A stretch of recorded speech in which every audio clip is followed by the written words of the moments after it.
Hello बच्चों, आज हम यहाँ पे डिस्कस करेंगे एक्सरसाइज 6.2 के क्वेश्चंस को। जैसे आप लोगों को ये फिगर में दिख रहा है, ये 3 लाइन्स है। अब इसमें कौन सी पैरेलल लाइन है, कौन सी ट्रांसवर्सल लाइन है, इसके बारे में सबसे पहले हम डिस्कस करेंगे। ठीक है, हम आप लोगों को समझाएंगे पैरेलल लाइन्स के बारे में, ट्रांसवर्सल लाइन के बारे में, एंड ट्रांसवर्सल लाइन से जो एंगल फॉर्म होते हैं उसके बारे में। ठीक है, उसके बारे में डिस्कस करेंगे। उसके बाद एक्सरसाइज के क्वेश्चंस को सॉल्व करेंगे। यहाँ पर सबसे पहले बात करेंगे पैरेलल लाइंस की। पैरेलल लाइंस क्या होती हैं? Parallel line do not meet if they are produced left और राइट। ये पैरेलल लाइंस हैं, ये कभी आगे जाके मीट नहीं करेंगी। हम इनको आगे बढ़ाएंगे तो ये कभी भी मीट नहीं करेंगी। ठीक है, तो ऐसी लाइंस को हम लोग पैरेलल लाइंस कहते हैं। दूसरा पॉइंट है इसमें कि if two lines are parallel, अगर टू लाइंस पैरेलल हैं, जैसे ही आप लोग फिगर में देख रहे होंगे, the perpendicular distance between them always remain same, mean that ये जो डिस्टेंस है इनके बीच की, इसकी ये डिस्टेंस, ठीक है, ये डिस्टेंस हमेशा क्या रहेगी? सेम रहेगी। तो इसीलिए यहाँ कहा गया है distance between them always remain constant. Constant mean होता है कि हर जगह डिस्टेंस क्या होगी? सेम रहेगी। ठीक है, इतना क्लियर हो गया। अब हम बात करेंगे यहाँ पे ट्रांसवर्सल। ठीक है, कि ट्रांसवर्सल क्या होता है? A line which cuts into two or more given lines at different points is called a transversal lines. Note, the lines which are cut by a transversal may be parallel or non-parallel. Transversal जिस line को cut करेगी, transversal line जिस lines को cut करेगी वो parallel भी हो सकती हैं एंड नॉन पैरेलल दोनों हो सकती हैं। ठीक है, जैसे यहाँ पे हमने फिगर बनाया हुआ, अब आप लोग क्लियर हो जाएगा कि ट्रांसवर्सल क्या होती है। पैरेलल लाइंस हमने बताया ही था, अभी ऊपर बताया, डिस्कस किया। पैरेलल लाइंस ये हो गई, और ये जो थर्ड लाइन आप लोग देख रहे हैं, एल लाइन, ये क्या कर रही?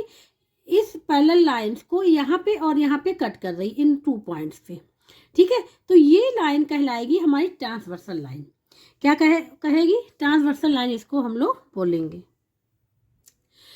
अब angle form by a transversal, transversal के थ्रू कौन कौन से एंगल फॉर्म होते हैं, ठीक है, इसके बारे में डिस्कस करेंगे।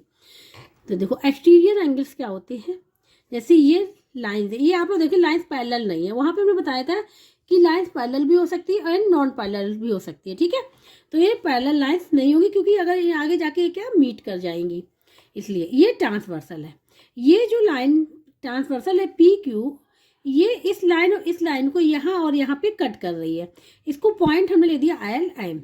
अब यहाँ पे एक्सटीरियर एंगल्स की बात हुई। एक्सटीरियर एंगल्स वो होते हैं जो ये लाइन से जो कट हो रही हैं इनके आउटसाइड वाले एंगल, मीन्स दैट यहाँ पे जो हम लोग एंगल्स की बात करेंगे वो एंगल होंगे ये वाले। इसको नेम दे दे रहे 1 एंगल। ठीक है, एक ये एंगल हो गया 2 एंगल, ये हो गया 3 एंगल, ये हो गया 4 एंगल। ये जो कहलाएंगे ये कहलाएंगे एंगल, एक्सटीरियर एंगल। कौन से? Exterior angle. ठीक है, 1 2 3 4 ये नेम दे दिए हमने। ठीक है, ये एक्सटीरियर एंगल हो जाएंगे जो आउटसाइड वाले।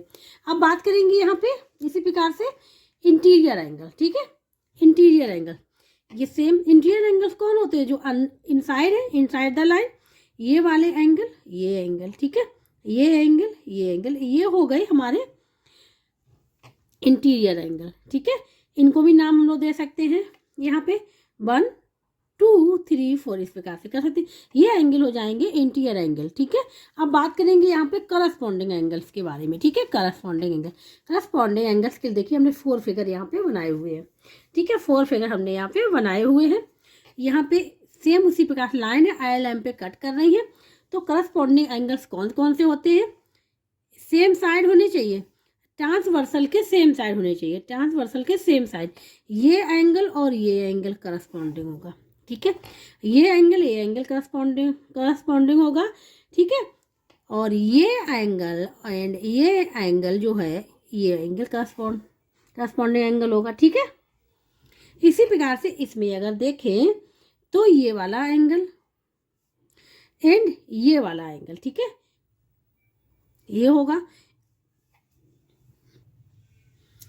इसी प्रकार से इसमें ये एंगल और ये एंगल करस्पॉन्डिंग होगा। ठीक है, मीन्स दैट एक देखो इंटीरियर एंगल, एक एक्सटीरियर एंगल है, interior exterior, interior exterior, interior exterior. ठीक है, ए एंगल, तो ये एंगल करस्पॉन्डिंग होंगे ये एंगल। इस प्रकार से हमने आप लोगों को यहाँ पे समझा दिया कि करस्पॉन्डिंग एंगल्स हम लोग कैसे देखते हैं। और ये हमेशा ध्यान रखना है कि ये ट्रांसवर्सल के एक ही साइड में होना चाहिए। देखो ये दोनों एंगल एक ही साइड में है, ये भी एक ही साइड में, एक साइड में, ठीक है। क्लियर हो गया करस्पॉन्डिंग एंगल। हम लोग बात करेंगे आगे अल्टरनेट इंटीरियर एंगल्स। अब है अल्टरनेट इंटीरियर एंगल। इंटीरियर का मतलब क्या होता है? इनसाइड वाले एंगल जो लाइंस के इनसाइड मतलब अंदर साइड में हो, ठीक है, इंटीरियर एंगल। तो यहाँ पे इंटीरियर की बात हो रही, अल्टरनेट इंटीरियर मतलब ये एंगल और ये एंगल। अल्टरनेट मतलब एक इस साइड का एक इस साइड का, और दोनों कैसे होने चाहिए? इंटीरियर होने चाहिए, ठीक है। अब इस साइड का और इस साइड का, ये हो गए हमारे अल्टरनेट इंटीरियर एंगल। और ये भी ध्यान रखना है कि अल्टरनेट इंटीरियर एंगल इक्वल भी होते हैं, लेकिन वो कंडीशन होती है पैरेलल लाइंस होनी चाहिए जब, ठीक है। ये देखो पैरेलल लाइंस नहीं है यहाँ पे। अब यहाँ पे बात करेंगे यहाँ पे अल्टरनेट एक्सटीरियर एंगल, ठीक है। इसी प्रकार से एक्सटीरियर का भी है। एक्सटीरियर मीन्स दैट आउटसाइड, ये एंगल एंड ये वाला एंगल, ठीक है, एंड ये एंगल एंड ये एंगल, अल्टरनेट एक्सटीरियर एंगल हो गए यहाँ पे। अब आगे properties of parallel lines. Parallel lines के लिए प्रॉपर्टी आप लोग ध्यान से देख लीजिएगा कि लाइंस वेन हमारी पैरेलल होंगी तो प्रॉपर्टीज क्या होंगी। सबसे पहले है यहाँ पे ये लाइन है A B and C D, और ये एक लाइन पी क्यू है, ठीक है। ये इंटरसेक्ट कर रही है किस पे? एक यहाँ पे एक यहाँ पे, आई एल एम नेम दे दिया। सबसे पहला है corresponding angles are equal. Parallel lines के लिए करस्पॉन्डिंग एंगल्स इक्वल होते हैं, ये कंडीशन है, ठीक है। अगर ये कहा जाए कि करस्पॉन्डिंग एंगल इक्वल है, if they are lines are parallel, yes they, वो लाइन पैरेलल होंगी अगर करस्पॉन्डिंग एंगल्स क्या है? इक्वल है, ठीक है। तो करस्पॉन्डिंग एंगल्स अभी हमने डिस्कस किए थे कि कौन कौन से होते हैं। देखो हम यहाँ पे अब एंगल्स के नेम दे रहे हैं, ठीक है। ये एंगल 1, ठीक है, ये एंगल 2, ये एंगल 3 और ये एंगल 4, ये एंगल 5, ये एंगल 6, ये एंगल 7 और ये एंगल 8। हमने ये नेम दे दिए इसको। अब करस्पॉन्डिंग एंगल्स की बात करेंगे यहाँ पे। ये एंगल, ठीक है, ये एंगल एंड ये वाला angle means that 4 and 8, 4 and 8, ठीक है। और अगर, ठीक है, तो 4 8, तो यहाँ पे लिख देंगे angle 4 equal to angle 8, comma लगाया, ठीक है। अब कौन कौन से करस्पॉन्डिंग होंगे? 3 and 7, angle 3 equal to angle 7, angle 1 and 5 and angle 2 and angle 6, angle 2 and angle 6, ये हो गए करस्पॉन्डिंग एंगल्स, ठीक है। और ये ध्यान रखना हमेशा करस्पॉन्डिंग एंगल्स क्या इक्वल होते हैं? व्हेन लाइंस आर पैरेलल, ठीक है। और अगर देखें तो ये पेयर भी बन रहे हैं, जैसे यहाँ पे हम बता दे रहे हैं कौन कौन से एंगल्स करस्पॉन्डिंग है। यहाँ पे लिख सकते हैं हम लोग 4 कोमा एंगल 8, ये पेयर हो गया। दूसरा पेयर हो गया यहाँ पे एंगल 3 कोमा एंगल 7, ठीक है।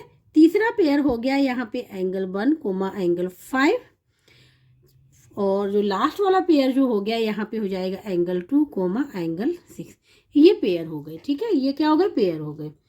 तो करस्पॉन्डिंग एंगल्स आर इक्वल। अब हम लोग बात करेंगे यहाँ पे कि अल्टरनेट एंगल्स भी क्या होते हैं? इक्वल होते हैं। अल्टरनेट एंगल्स आर इक्वल, इसके बारे में अल्टरनेट एंगल अभी हमने डिस्कस किया है जस्ट, ठीक है। अल्टरनेट मतलब इंटीरियर वाले एक्सटीरियर वाले both. Angle 3 and angle 5 equal होगा, एंगल 2 एंगल 8 इक्वल होगा, इसी प्रकार से एंगल 1 एंगल 7 इक्वल होगा, एंगल 4 एंगल 6 इक्वल होगा, ठीक है। तो ये हो गए अल्टरनेट एंगल्स इक्वल होंगे। अब यहाँ पे लिखेंगे angle 3 is equal to angle 5, ठीक है, and angle 2 is equal to angle 8। ये तो हो गए हमारे इंटीरियर वाले, ठीक है, इक्वल हो गए। इसी प्रकार से आउटर वाले को देखेंगे, angle 1 equal to angle 7 and angle 4 is equal to angle 6, ये हो गए अल्टरनेट एंगल्स आर इक्वल, ठीक है। पेयर हमने बताया था, पेयर वैसे ही बन जाएगा, angle 3 comma angle 5, angle 2 comma angle 8, जैसे कि अभी हमने फर्स्ट वाले में किया था, ठीक है। अब है यहाँ पे sum of the interior angles is equal to 180, ठीक है। Sum of the interior angles, ना यहाँ पे अल्टरनेट की बात हुई है ना किसी बात हुई, लेकिन ये लिखा है sum of the interior angles is equal to 180। तो क्या होगा, 3 एंगल 3 और एंगल 8 इक्वल टू होने चाहिए 180, ठीक है। ये भी कंडीशन याद रखनी पड़ेगी। इंटीरियर एंगल्स, ठीक है, angle 3 angle 8 is equal to 180, इसी प्रकार से angle 2 and angle 5 is equal to 180। लेकिन ये बात ध्यान रखना कि ये ट्रांसवर्सल के एक ही साइड होनी चाहिए, सेम साइड, इस साइड भी सेम, इस साइड भी सेम। ये नहीं होगा कि इसको इक्वल टू कर दे 180, नहीं, सेम साइड होनी चाहिए। तो यहाँ पे लिखेंगे angle 3 plus angle 8 is equal to 180 and angle 2 plus angle 6 is equal to 180। इतना यहाँ पे 5 होगा, ठीक है, 180 के इक्वल होंगे। एक कंडीशन ये हो गई। अगर ये हमको मिलती है ये कंडीशन, ठीक है, तो जो वो लाइंस होंगी, गिवन लाइंस, वो क्या होंगी, पैरेलल लाइंस होंगी, ठीक है।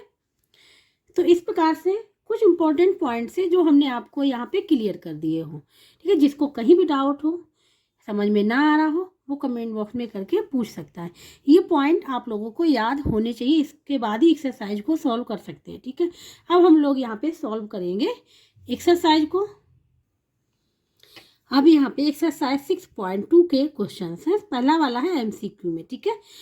When two lines are intersected by a transversal, the corresponding angles form are equal, ठीक है। क्या कहा गया, करस्पॉन्डिंग एंगल्स इक्वल है, ठीक है। देन द लाइन्स आर, वो लाइन्स क्या होंगी, इक्वल होंगी। लाइन्स इक्वल होंगी कि नॉट इक्वल होंगी, पैरेलल होंगी कि नन होंगी। अभी हमने आप लोगों से डिस्कस किया था कि लाइन्स आर पैरेलल, तो उनकी 3 कंडीशन बताई थी कि उनके करस्पॉन्डिंग अगर इक्वल है तो वो लाइन्स क्या होंगी, पैरेलल लाइन्स, ठीक है। अभी डिस्कस किया हुआ है। तो यहाँ पे इसका सी वाला पार्ट, सी वाला ऑप्शन करेक्ट है, ठीक है। यहाँ पे हमने लिख दिया if corresponding angles are equal then line will be parallel, जैसे हम यहाँ बता भी दे रहे हैं अगेन, ठीक है। ये लाइन्स है ए बी, यहाँ पे पॉइंट ए बी है और ये पॉइंट सी डी है। इसको एक थर्ड लाइन ट्रांसवर्सल, इसको नेम है, ये इसको कट कर रही है एल एम पे, और ये लाइन्स पी क्यू है। कौन सी लाइन है, पी क्यू, ठीक है। तो करस्पॉन्डिंग एंगल्स कौन कौन से होते हैं, अभी हमने डिस्कस किया था, ये एंगल एंड ये एंगल, ठीक है, ये एंगल एंड ये एंगल, ठीक है। इसी प्रकार से ये एंगल और ये वाला एंगल, इसी प्रकार से ये एंगल, ये वाले एंगल करस्पॉन्डिंग एंगल्स होते हैं। अगर ये इक्वल है करस्पॉन्डिंग एंगल तो लाइन्स विल बी पैरेलल, ठीक है। क्लियर हो गया। तो लाइन्स क्या होंगी, पैरेलल होंगी। यहाँ पे जो ऑप्शन करेक्ट है, सी ऑप्शन यहाँ पे करेक्ट है। अब हम लोग इसके सेकंड वाले पार्ट को करेंगे। सेकंड वाले में इन द गिवन फिगर, ये फिगर दिया गया है, ठीक है। एल पैरेलल एम, पहले से बता दिया गया है कि एल पैरेलल एम, ये दोनों लाइंस क्या है, पैरेलल है। एक एन जो लाइन है वो transversal line, N is the transversal if angle 2 is equal to 110 degree. Angle 2 दे दिया है 110 degree, then the value of 1, इसकी वैल्यू फाइंड आउट करनी है। तो अगर ध्यान से देखिए, एक हमको दे दिया है exterior angle 1, interior angle 2, interior angle की वैल्यू दे दी गई यहाँ पे डिग्री में, और एंगल 1 फाइंड आउट करना है। एंगल 2 की वैल्यू गिवन है, ठीक है। Angle 2 is equal to 110 degree. यहाँ पे देखिए ये एंगल 2 और ये वाला एंगल, ठीक है, इसको हम नेम दे रहे हैं अभी angle 3। Angle 2 and angle 3 equal होंगे, क्यों होंगे, क्योंकि अल्टरनेट इंटीरियर एंगल है, ठीक है। तो यहाँ पे हम लोग लिख देंगे एंगल 2 एंड एंगल 3, ठीक है, आर इक्वल, या फिर ऐसे लिख ले angle 2 is equal to angle 3, equal कर दिया। क्यों लिखेंगे, यहाँ पे रीजन लिखेंगे अल्टरनेट इंटीरियर एंगल, रीजन देना पड़ेगा, ठीक है, रीजन देना पड़ेगा। अल्टरनेट इंटीरियर एंगल है इसलिए इक्वल है। देन क्या हो जाएगा, angle 2 is equal to angle 3, equal to क्या हो जाएगा 110 डिग्री। एंगल 3 की वैल्यू फाइंड आउट होगी 110 डिग्री।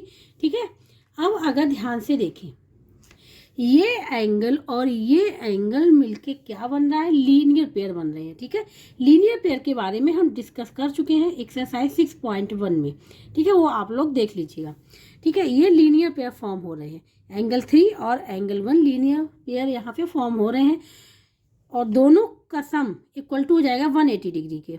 ठीक है, लीनियर पेयर का मतलब होता है कि उनका वर्टेक्स एंड एक आर्म कॉमन होनी चाहिए। तो इस एंगल के लिए भी ये वर्टेक्स ए आर्म कॉमन, इस एंगल के लिए ये आर्म कॉमन, ये वर्टेक्स। ठीक है, इन दोनों का सम इक्वल टू होगा 180 के।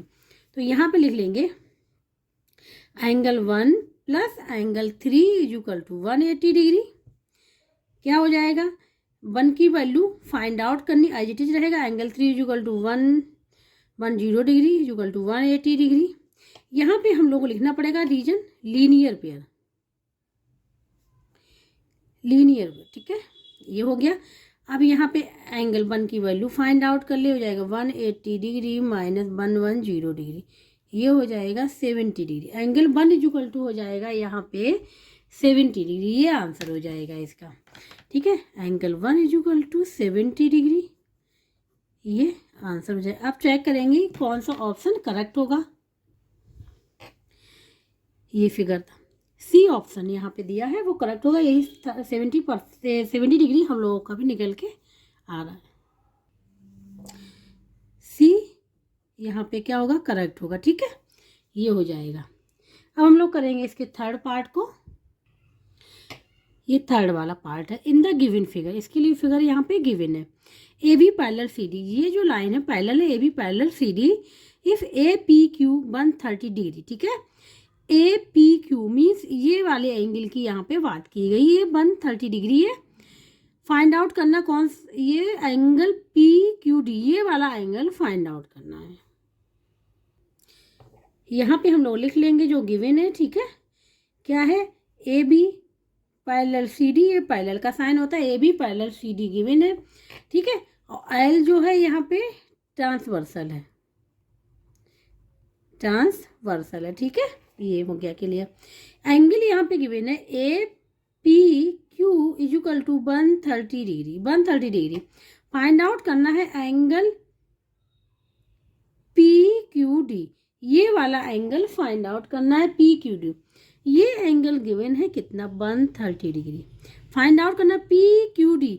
ये मेरा ध्यान रखना, एंगल कैसे देखेंगे, जो नेम बीच में होगा। ठीक है, अगर ऐसे लिखा हुआ है जैसे ये, तो इस वाले एंगल की बात हो रही, ए पी क्यू, तो इस वाले एंगल की बात हो रही। ठीक है, इसी प्रकार से कौन सा एंगल फाइंड आउट करना, क्यू।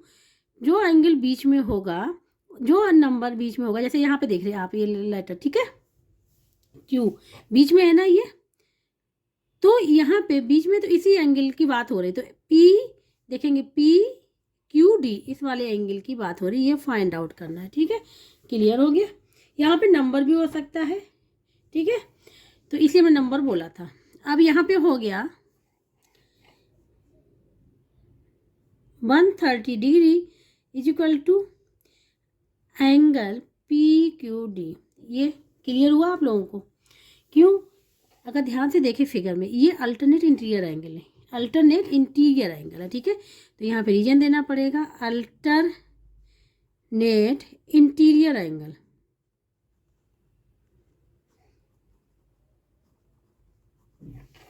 Alternate interior angle. ठीक है, तो ये हो गया। तो इसलिए एंगल पी क्यू डी बराबर 130 डिग्री, ये हो जाएगा इसका आंसर। अब चेक करेंगे कि कौन सा ऑप्शन करेक्ट होगा। यहाँ पे अगर ध्यान से देखें, बी 130 डिग्री यहाँ पे आ रहा, तो बी ऑप्शन जो होगा वो करेक्ट होगा। बी ऑप्शन जो है वो करेक्ट ऑप्शन है। ठीक है, तो इस प्रकार से क्वेश्चन नंबर फर्स्ट यहाँ पे कंप्लीट हो गया है। जिसको कहीं भी डाउट हो, समझ में ना आ रहा हो, वो कमेंट बॉक्स में करके पूछ सकता है। और जिसको वीडियो अच्छा लगा हो, please like share and comment करके ज़रूर बताइएगा। अब जो नेक्स्ट क्वेश्चंस हैं रिमेनिंग, वो हम लोग करेंगे नेक्स्ट लेक्चर में।